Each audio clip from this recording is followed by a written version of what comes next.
Hello and welcome back to another episode of Everybody Hates Your Brand. Sorry, it's been a bit longer to get this one done than I wanted to, but I think you'll find it worth the wait. In this episode, we talk to Amy Harman. She is Head of Customer Marketing at the rather delicious Hotel Chocolat. We talk about loyalty in retail, what makes retail marketing so unique, and her drive to push mental health further up employers' agendas. So, grab a thermally excited beverage, maybe even a hot chocolate, and settle in.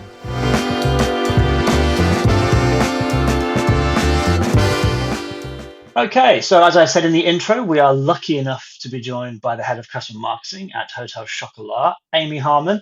Welcome to the podcast. Hello, hello, hello. This is exciting.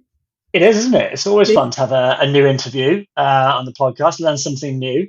But we will start in the traditional way, which is always on my podcast, is we have listeners from all over the world, lucky enough to have that. And so we do what I call the credibility section, which is just an introduction into yourself and your career, so people know who you are and why they should listen to you, basically. Ooh. So, Amy, would you give us a little bit of a background into who you are and your career? Yes, absolutely. This is the part where I prove that I'm not a fraud. Yes. So I'm an old school marketeer. So I'm 21 years in the game now. So gosh, I started before such things as social media was around. I started my life in agency land, which was as a young 20-year-old in the London scene. You know, it was Mad Men and everything else. So spent 8 years there doing lots of different agencies, lots of different brands, above the line, through the line, below the line. You know, all of the buzzwords. As I say, lots of different brands. Everything from the glory days of HSS Hire to Virgin Media and everything in between, big agencies, small agencies. And then fell in love with CRM and loyalty. It was kind of my niche. It was kind of what it felt like my home. So I then went to a few agencies as kind of their CRM lead, which was fantastic. 10 years later, I decided actually I wanted to have a go at client side. I wanted to be the one writing the briefs as opposed to responding the briefs, and started my client side career at Pinot Cruises, which was awesome. And yes, I did go on a lot of cruises. In 8 years' time, kind of joined Vivo, and now I've been at Hotel Chocolat for coming up for 4 years. 4 years, I think. Gosh, that has gone quickly. So, yeah. It's always interesting to talk to somebody else who's got the same. There are some similarities in yours and my career in the sense that we both work client side, we both worked agency side, but we've done it in reverse. Like I started client side, went agency side, you started agency side, went client side. So it's always interesting to get that perspective. The other thing that we have in common is a big chunk of our kind of career has been spent in retail, which, you know, for me was in video games, and you was in very fancy, delicious chocolates. So you've worked in that, as you said, about 4 years now. My perspective on retail is that it's very different to a lot of other industries, especially something like a P&O, like a cruise, for example. Or my previous career, like Vodafone. You know, it's a very different world. And the biggest thing I found was that it's hard to get out of that. There's always a short-term commercial cycle that drives retail. Like week to week, did you hit the numbers? Did you hit the numbers? Did you hit the numbers? And it's really hard to then plan long term and get your head up, like almost, get your head up to breathe for a moment. So from your perspective, what the challenges of retail marketing? So what are they? Do you kind of recognize that? And for anybody working in retail marketing, how do you manage to occasionally lift your head up and see the wood for the trees when it can be so difficult to do so? Excellent question. Look, yes, retail is pacey, I think is how I would describe it. Not to say the world of cruising and travel and tourism wasn't pacey. It's different, comes with different challenges and different. But yeah, retail changes hourly, daily, hourly. You can't work in retail and not look at a daily sales report. If you don't, you're probably in the wrong industry. And yeah, there is a balancing of the long and short of it. And there's also slightly different approaches. At Pinot Cruises, you're working to a fixed capacity, so you're not selling volume. You're actually trying to sell something at the highest price point, whereas in obviously retail, it's volume. There's an RRP. And what's interesting at HC is, yes, there's a volume gain, but also it's a perishable item, right? So it's going to have a shelf life. So there's almost an incremental pressure. You could say Pinot Cruises it's not a perishable item, but at the end of the day, that ship is going to sail with or without a full capacity. So while they are very different, there is a end point, whether it goes out of date or the ship sails, that you need to sell it. And then there is also an element of whether it's driving demand to get the highest price or demand to get volume.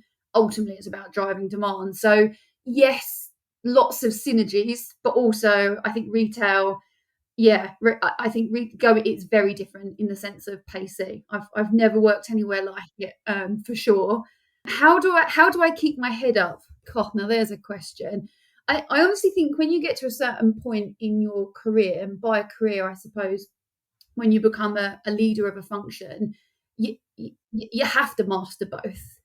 It's kind of a prerequisite of a leadership position. And I guess how do I do it? Look, not always perfect, but for me, it's two things. It's setting the right team structure where you have got some of your team looking at kind of short-term trading aspects, and then some of your team on projects that are going to set you up for future. And with that, which is the second point, is kind of having those clear goals and objectives and setting those going into the year, knowing, okay, what are my things that my team and I are going to deliver that will deliver in this year? And what are the things that we are going to work on in this year, but they're going to deliver in outer years? And having that clarity and focus at the start point, there's always going to be a bit of deviation and you're always going to have to change plans to a certain extent and react to trade. But if you start with a plan to deliver both, you can't go far wrong. And, my job ultimately is steering the ship, excuse the P&O pun. I just can't help it. Can't help it. But ultimately, it's kind of keeping us on focus and on point to deliver those kind of long and short, because, we need to deliver in here and now. But equally, if we're not delivering for tomorrow, that there won't be a tomorrow. The bit that I found difficult was adding value in the short-term cycle as a CRM person. It's like, okay, well, having a loyalty program, having all this data, how can I help week on week? Because if you can crack that then buys you credibility for some of the other conversations longer term, I always thought. So that's interesting. 100%. Or sometimes it can go the other way around, where email can be a bit of a drug, right? Send an email, get revenue.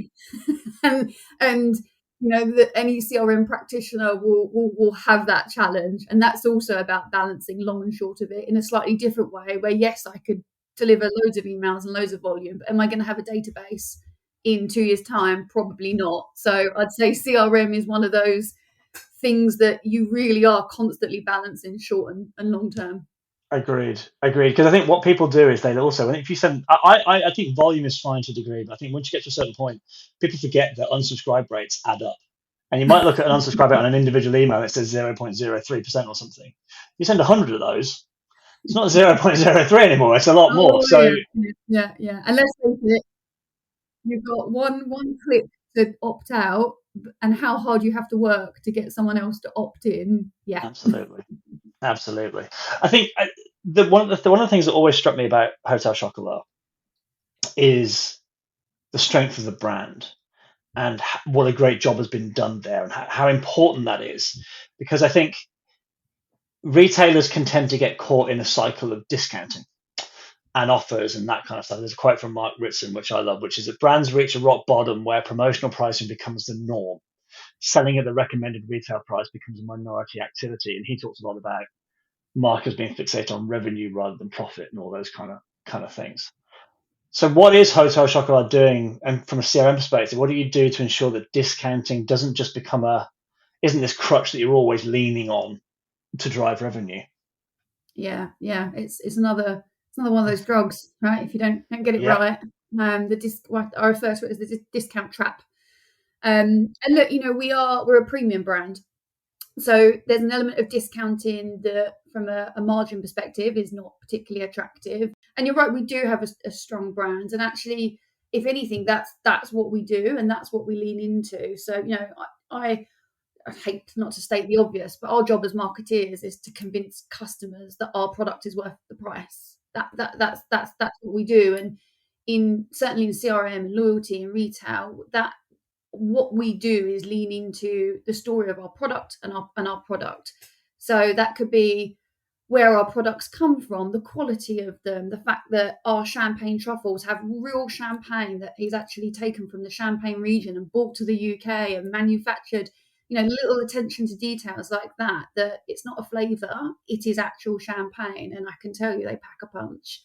The fact that our mantra is more cacao, less sugar. What that means is our product is cacao is the number one ingredient, and that's what justifies the price point. The fact that we're vertically integrated. So we grow our own cacao in St. Lucia. We design our own chocolates in house. We then manufacture them in house. We package them in house, and we distribute. That story and that attention and that care and our control from that end-to-end process gives us that credibility and that brand, I suppose, respect that then actually allows you to tell those stories and justify that price premium, which in turn, obviously, the brand power does that. So, for me, it is very much that storytelling and, leaning into actually who we are, our ethics and our credibility. That's kind of, I suppose, the main space that we play. But we are like any brand. Sometimes we do turn on promotions. So we lean into a lot to VIP Me, our loyalty proposition. Because actually, if you can, rather than thinking about it as a discount or a promotion, if you think about it as a reward, you're positioning it to a customer where they will need to do something, but you are giving reciprocal value back to them. And therefore, from a perception perspective, it's not just pure discounting. It's positioned as a reward. So you're still kind of driving that demand, but you're doing it in a way that isn't just discounting. There's a reciprocal value. It could be coming to almost like a member's price type. Exactly. It could Not be labeled that necessarily, but yeah. Exactly. Could be member pricing, could be, come in and get a percentage off a cafe drink when you're a VIP Me member. It's all things linked to a mutual benefit for us and the customer. And I think leaning into that helps protect some of that kind of certainly brand perception. It doesn't kind of put you into kind of a cheaper perception zone, but also again, it's of mutual benefit for us and the customer. And I think that point you made about targeted is really useful, especially when you're thinking about things like stock. Like you talked about, you've got perishable items. I imagine keeping wastage down is a huge part of, is a big question, right? So yeah, completely. And it's not even from a margin and profit perspective, just from an ethics perspective. We are a very ethics-led business, and wastage is just not an option. In this day and age, you cannot waste food, particularly fantastic chocolate. So indeed, that is not something that we entertain. Absolutely. Well, the other thing that strikes me about and ties into the brand, as we know, perception of a brand is an amalgamation of, touch points and experiences and all those kind of good things. And the thing that I've always thought about Hotel Chocolat stores is they're a very pleasant place to be. So from your perspective, when a lot of retail marketers talk about that kind of idea of connecting the on and offline experiences in retail, so showrooming, click and collect, how do you recognize a high value customer, all that kind of good stuff. When you think about, I'm assuming that's something that, first of all, that Hotel Chocolat is trying to achieve, is that kind of great quote unquote omnichannel experience. What have the kind of been difficulties and the successes you've had in creating that kind of experience? It's a very topical subject. So yes, omnichannel, absolutely massive priority. I think for us, and I'm sure the same with a lot of retailers, COVID change just tipped everything on its head, in the sense of we were primarily a retail business. COVID, everything went e-com. So actually, perhaps a lot of the initiatives or things that we were going to do goes out the window, because actually you're just trying to serve the customer demand in lockdown. So your kind of business model changes, and your resource and focus and people and priorities and everything changes. Then you come out of COVID, and I wouldn't say it's necessarily all gone back to retail, but certainly it's had a rebalance, and that's a huge shift for the business to almost then rebalance, repivot, relook at demand and where do we think it's going to come from, and it changed a lot. And when you're in that world that is such a stark difference, you can't help but silos, because you're operating in the world of such uncertainty with online and retail and COVID. Now we're kind of 3 years properly out of COVID. We are very much on a omni-channel view, and we've restructured to the point where we do have an omni-channel team now, where e-com and retail sit in the same place. So we are set up to think about demand and customers, not e-com and or retail. So that in itself is setting us up for an omni-channel approach. And look, are we perfect? Absolutely not. But we are. Our view is a customer doesn't look at our website or look at our retail stores. Our customer looks at Hotel Chocolat. They don't really care necessarily, or even think that there's a difference. It's the brand first. And so the first step is setting ourselves up structurally to make sure we're thinking omni-channel. The second part is then looking at how we put the data and the power and the information across kind of all of our platforms and all of our tools and all of our people, so that we really can be effectively channel neutral and customer first, which is the holy grail, right? That's what I think every brand in the world is trying to get to, and we are no different. Yeah, I think people who maybe haven't worked client side underestimate dramatically the impact of team KPIs on working together, and how setting KPIs is so important. So, I've worked on banks and stuff like that, and there's a personal loan team and they've got their particular targets, and the credit card team have got their particular targets. And like, the business doesn't really care. It's like, and I think the same is true in retail. Store staff have got targets and they've got targets. On e-commerce team have got targets, and they kind of argue because it's about, well, that's my customer.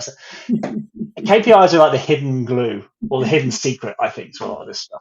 Yeah, completely. And we've been there. Look at something as simple as traffic. One team will have I need traffic. I'll send lots of emails. Of course, that's particularly that's one thing. But you're constantly balancing. In the world of CRM and loyalty, it's an interesting one, because we have retail, we have e-com, and a large proportion of our base are retail customers. So when you're sending an email to them, you're not expecting them to convert online, because they're going to convert in retail. That doesn't mean to say that you're not going to send them a message. And so, you're trying to find that balance between, sending traffic to the website doesn't necessarily mean it's going to drive a conversion. But yeah, I'd say we are, as a business, much more set up to think customer centric and omni-channel, to a point where it doesn't really matter where customers convert, as long as they have a great experience and they are buying from us. And that's quite a big strategic shift that we have done and we are on. And I think, even in trade meetings, yes, we talk about where the demand is coming from, but we also talk about it from a customer perspective. So, we up and down versus new existing customers. So we are talking in a lot more of a customer centric way, which by default I think breeds more of an omni-channel approach to things. Yeah, it's interesting stuff. I think the other thing that struck me whenever I go, and having it just been Easter, which, as you said, is your kind of Super Bowl, your Christmas. Yeah, it's been busy. Yeah, I can imagine. Gifting must be core to your proposition, but gifting is an interesting one, because gifting is kind of fickle. There's only so many gifting occasions, technically, although I'm sure you're constantly trying to invent new ones. Yeah. And the gaps between birthdays and Christmas and Easter and that kind of stuff can make it hard to kind of keep top of mind. How do you address that perception of that Hotel Chocolat is a gifting destination into something that has more consistent motivations behind it other than just gifting? I had a very similar conversation with someone recently on the same thing, where they had said to me, "Yeah, but you're just gifting, right?" I was like, no. So do we serve a gifting customer need? Of course we do. And I don't, we obviously lean into that, and there are lots of gifting. Joke aside, there's the obvious birthdays and whatnot, but there are. How many dinner parties do we go to? You bring a box of Hotel Chocolat chocolates to a dinner party. You're going to get some kudos for that, because that is a good gift. graduations, thank you. What we're moving into teachers' gifts. Teachers going to be really happy if you're going to get a box of chocolate. So the opportunity is endless. The other area that we kind of lean into, and particularly in our CRM and loyalty, even more so because we can be targeted. We know what customers are buying, and therefore can surface that content and information to them, and that's self-treat. So a box of chocolates isn't just a gift. A box of chocolates isn't just for Auntie Margaret's birthday. It's me and my husband are having a night in on Saturday night. We're watching a film and we're going to treat ourselves to a Sleek Star. That's a self-treat moment. That's not a gift, but it's the same product. So in our CRM comms, it's about kind of putting our customers in that moment, thinking, oh gosh, yeah, that'd be quite nice, wouldn't it? So it's kind of creating that need and that moment to kind of then position our product. We also have, think about our new stores. We have cafes in all of the stores. And so the retail model is moving away from just coming in to pick up a gift. It's coming in and having an experience. And that experience could be the best drinking chocolate you've ever had in your life. That's a very different need to a gifting need. So we're kind of diversifying in our portfolio. Everything is cacao. Chocolate is fundamentally who we are, but you don't necessarily have to gift chocolate. You can eat it yourself or you could sip it. So cafe is absolutely, and it's interesting from CRM and loyalty because we are now thinking, we're thinking more like a like a cafe brand, not a gifting brand, where you're kind of got a much higher frequency of purchase, and it's a very different CRM and loyalty treatment to gifting moments a year. It also gives us more reasons to talk to customers and incentivize them to come back into store. So, and also Velvetizer. If you have you got a Velvetizer, Rob? No, I'm ashamed to say that I don't, Amy. Oh my goodness, we're going to have to fix that. I've got two, but then that's probably because I'm a little bit biased. Our Velvetizer model isn't just buy it once and gift it or buy it once. It's a reoccurring. We've got drinking chocolate that's made for that machine. So all of these different moments aren't just anchored in gifting. There's lots of other reasons to kind of shop and come into our stores or website. Absolutely. It's interesting. You mentioned VIP Me. I never know if it's VIP Me or VIP.me because it's spelled VIP.me. It's VIP Me, if I remember rightly. You mentioned that program a couple of times and in a couple of different ways. One around targeting specific customers for certain things, other kind of like tying it into your loyalty program, all that, and the loyalty benefits and all those kind of things. So, what does how crucial is your loyalty program to you? I imagine pretty crucial in terms of capturing customer data, but how are you using it? What are some of the successes that you've kind of been able to extract from having a loyalty program? VIP Me, not .me, is the heartbeat, and it's really interesting. I've worked in so many different companies over the years, and you're kind of almost can sometimes be pushing water up a hill when it comes to loyalty programs. It's it's a cost center. It's people are going to buy anyway. Why do we need to invest in them? All of the flashbacks, Amy. Yeah, PTSD, right? We've all been there, and actually, I am very fortunate to work in a business that absolutely recognises loyalty, recognises the role that VIP plays in retain those customers and that loyalty. And so, actually, it's not a case of we've got a loyalty program. I have the opposite. My exec, how are we driving it forward and how are we moving it forward? So that in itself, from a cultural perspective, is a very different position and a strong one from a loyalty perspective. How it's the heartbeat because it does a number of things. One, yes, of course, it's data capture. Also, in the world of retail, the holy grail is to understand your customer. Unless you have got a loyalty program or a way to identify the customer, you're not going to get that in retail.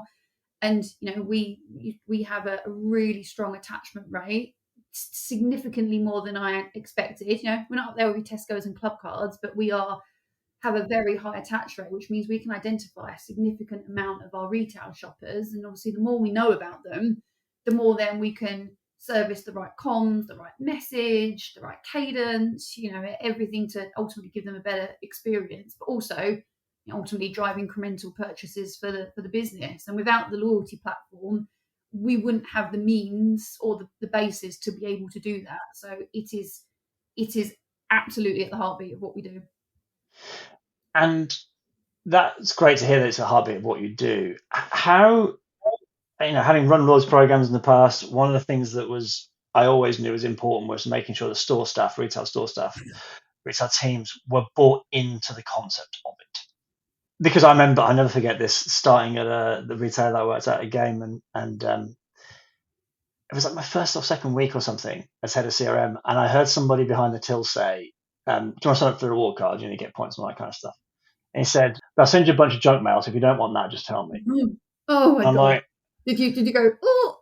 no, well, I was still new, and I just thought, okay, well, I'm going to log that one for later, and we're going to come back to that one. And I think having your store staff, how important is it to you that your store staff are pushing the promise of the loyalty program, and how do you sort of engage that staff in helping them see it as important that they should ask, are you a VIP member, VIP me member, what that they can see and how it helps them in terms of what they're trying to achieve in terms of selling chocolate to the customer. I mean, you cannot run a retail loyalty program without having your frontline engaged. You cannot sit in an ivory tower in head office and not have your retail teams brought in if you want your loyalty program delivered successfully. I mean, that's kind of the start point. Are we perfect, or how are we doing everything we can?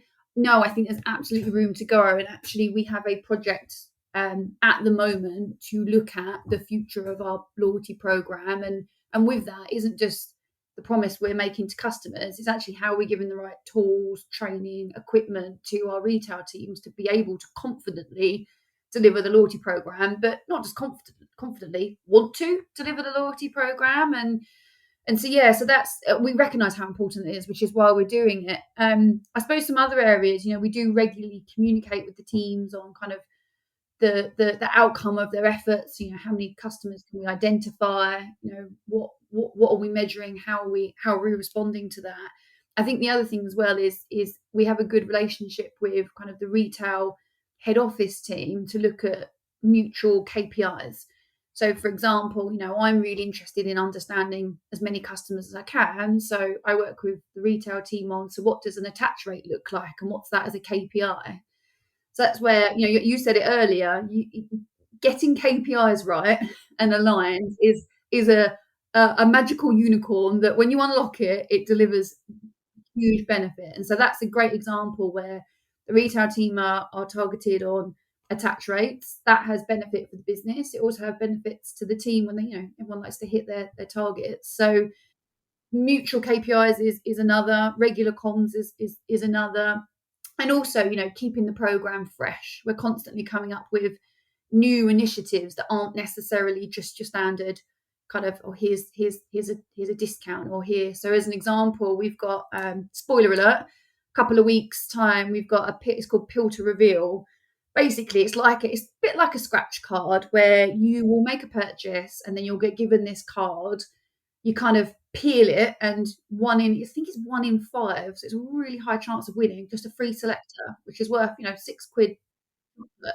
So, and it's just something to reward customers and have a bit of excitement. Our retail teams love that because they love giving and engaging with our customers. And how cool is it to give someone just a free chocolate bar? So it's good for our teams, it's also good for our customers. So we try and do as much of that as we can, to get our teams behind the program to ultimately deliver the program. But long-winded answer, yes, retail teams and their engagement is, you simply cannot not have their engagement if you want to deliver a program. 100% agree. I think it's so crucial, and I think the KPI point gets really interesting. That you said if you get it right, and it's very easy to get it wrong because you can set a KPI you think is exactly right, and it will end up in a behavior that you were not expecting. Like we were, for a while, we were struggling for email addresses, so we kind of KPI'd email addresses, and we got, let's put it this way, we got quite a few email addresses that weren't maybe proper, So this is back in the sort of years ago before we could validate them and stuff. So. And it's stuff, that seems like a really great KPI that I'd suggest. Yeah. And I'd probably talk to my retail colleague, and she'd quite simply say, well, don't do that because you're not going to get you'll get quantity over quantity. Yeah. I didn't even think about that. So, yes, again, working together with a common goal.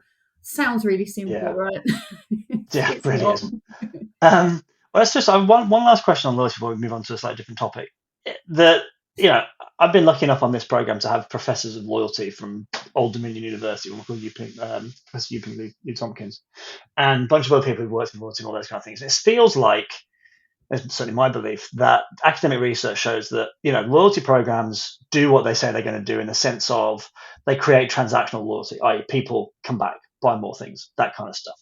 The bit that hasn't been proven yet is the idea of emotional loyalty, and I think a lot of people would say that a loyalty program doesn't necessarily engender emotional loyalty. It's the overarching experience with the brand and every bit that goes into it. I'm kind of curious as to, from your perspective, what from an emotional attachment and emotional loyalty perspective, almost feels like you've got a bit of a leg up because it's gifting and it's a really lovely experience. It's a And strong brand, so yeah, it helps. yeah, exactly. But I'd be interested to know, like, how much do you talk about things like emotional attachment, emotional loyalty to the brand from a CRM perspective and a loyalty perspective? A lot. So your note, our loyalty program isn't points based, Yeah. and that's a conscious decision. It's a we constantly look at it. Is it still right? And we don't have a points based program, partly for the reason of we don't just want to drive transactional loyalty, because as I mentioned, we are a premium brand. A premium brand doesn't really, it shouldn't be driving just transactional relationships when you've got that premium price point. And so driving that emotional brand connection is key. And I guess, how do we do that with VIP Me? So a few things really. First one is, we have a mantra in the business that VIP Me's are the first to see and buy everything. So if there is a new flavour drop for our drinking chocolate range that we know will sell out, we will give a whole week to our VIP Me members before anyone else. That does create an emotional pull. So, oh my gosh, I've seen it before anyone else, and we know it that does then translate into incremental sales by doing Mm-hmm. that. We hold events, we hold loyalty events, so out of hours events that are invite only. Who doesn't love an invite? That, and I don't mean like, oh, come and buy this. I mean a Yeah. genuine invite to come into an out of hours event. That's meaningful. At Christmas, we had this lovely Christmas showcase that was in Southwark in London, and we invited a few hundred of our kind of top customers in and around London, and they spent the day eating chocolate and drinking bubbles.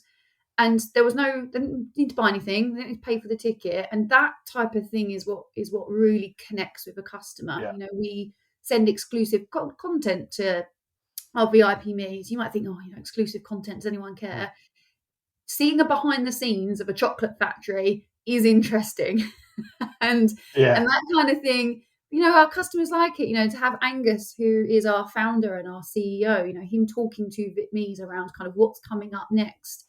They're the types of tactics and initiatives that we do to kind of really build that a more emotional connection, Mm-hmm. over something like having an earn and burn program that, yeah, sure, I'm sure it will drive incremental Yeah. sales, but is that going to have a long-term impact for the brand? Probably not as much as some of the other areas that we're looking at.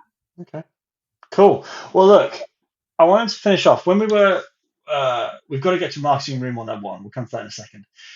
When we were doing the prep for this and sending questions backwards and forwards and that kind of stuff, you proactively said that you wanted to talk about a topic, and that topic was mental health in the workplace. It was something that's close to your heart and something you've had to reckon with personally. So I wanted to have a conversation around that, and specifically something around like the mental health.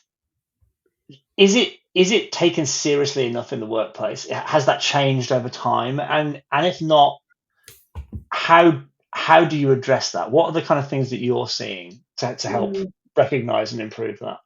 Yeah, no, and thank you for kind of allowing me the platform to talk about it, because it's so important. I mean, my story, I've had depression for, gosh, I think I was diagnosed 14 years ago. That is a long time in the sense of how I've seen things move on or not, in places. And as I was talking before we started the podcast, I feel like in my position as a leadership position, a leader of people, whether that's directly or indirectly, it is important that I'm talking about it and normalizing it, because until we do that, it will always be a taboo. And do I think it's taken seriously enough in the workplace? Hand on heart, probably not as much as it should be. Now, but do I think it has moved on leaps and bounds from when I first got diagnosed? Absolutely, absolutely. I remember a long time ago, a company I won't name. I was told to just get on with it and get over it and get over myself. That's probably not something that you would say to someone that's diagnosed with depression. It's like telling an asthmatic to breathe properly. It's like, well, I would have. Yeah, absolutely. Yeah. It's so but do I think anyone in the workplace would say those sorts of things now? No, I absolutely don't think so. So I think it is talked about more regularly now, and I think it is more accepted, for someone to call in sick because they're having a mental health day. I do, certainly at HC, I feel like that is definitely, we are in a more positive place. Do I think all managers, line managers and leaders are equipped with the right skills and understanding to really support? No. And I don't think that's necessarily anyone's fault. I just think it's in my experience, people want to have, so I love talking about having mental health challenges, not because I like, it makes me feel better. Yes. It makes me feel better talking, but also it makes me feel better normalizing it. There are people who perhaps don't have depression or can't relate to it, genuinely will avoid the conversation because they're worried they're going to get something wrong or say something wrong and make it worse. So then you end up with not talking about it or addressing it, and therefore people feel they can't talk about it because no one's talking about it. So you get this kind of this cycle. So yeah, that's kind of my perspective. And I think things like burnout, if you're someone who has a mental health challenge, you are probably more susceptible to burnout than someone else because you will naturally have a lower resilience. I think in the world of retail, that probably could be more considered. I think a lot of onus is on people to also talk and share how they're feeling as well. It's not just one side or the other. So yeah, that's my kind of, it's improved and it continues to improve. Yeah, I think that representation point you mentioned is so important. That people talking about it normalizes things, and that's so important. My team laugh. So every Tuesday in our team meeting, we have a mojo meter. Right. So it sounds really complex. It's not. It's basically 3 smiley faces. Red is feel rubbish. Dark green is feel amazing, and obviously there's colours in between. And every week, one by one, my team and I go through and we just share how we're feeling.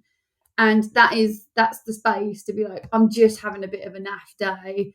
And I think it's so important. It's 10 seconds just to acknowledge if someone's feeling a bit rubbish. Don't have to explain why. Just putting it out into the world that I'm feeling a bit rubbish. And, little things like that as leaders, I think gives people permission to share and be vulnerable. Yeah. It's a safe space, I think is important to create. That's great. Well, look, in the minute I have left, or 45 seconds I have left of your busy schedule, it would be remiss of me if I didn't say to you, I have to do this to every guest. Marketing Room 101, Purgatory, where we send things that we dislike about marketing and business in general. I'm giving you the opportunity to lock something away that you despise into Marketing. Everybody Hates Your Brand Room 101. Just one. We haven't got time for more. What would be that one thing you would put into Room 101 and why? Oh gosh, I really thought about this as well, and I think I had a short list of about 15 different sayings and things, and I was like, okay, no. I really despise the saying "content is king." Oh, interesting. And that might be a little bit of a really, because I don't know what it means. What does it mean? Because yes, of course, it goes without saying you have to have content, but where, who, to when, what channel, what does it mean? It just, I don't know, it just unlocks so much, and it's such a buzzy, it feels like feels like something I would have said in my agency days, maybe 15 years ago, to close a pitch. Yeah, I also think it also reduces a lot of effort into the word. I think the word content has problems because I think it commoditizes creative work, or hear about TV producers talk about content. No, it's a TV show. It's not content. It's like there's something non-romantic about it that I'm not a big fan of either. I 100% agree, and I think it almost devalues content. Yeah, It's almost when you say content is king, it's because it just doesn't really say anything. No. Yeah, it devalues actually having the right content in a channel, or having the right content in front of a customer, or having the right content in a store. Yeah. Well, of course, that's important, but Absolutely. is content king? There's so many. Why is it not a queen? We won't go down. It's also sexist. Yeah, we're opening a can of worms there. A whole other podcast. But yes, absolutely. So I would like to put that in room 101, please. Thanks. All right, it's in, locked away. Look, Amy, thank you so much for squeezing us into your busy schedule. Much appreciate it. Thank you very much for coming on the podcast. Awesome. Thank you. See you later.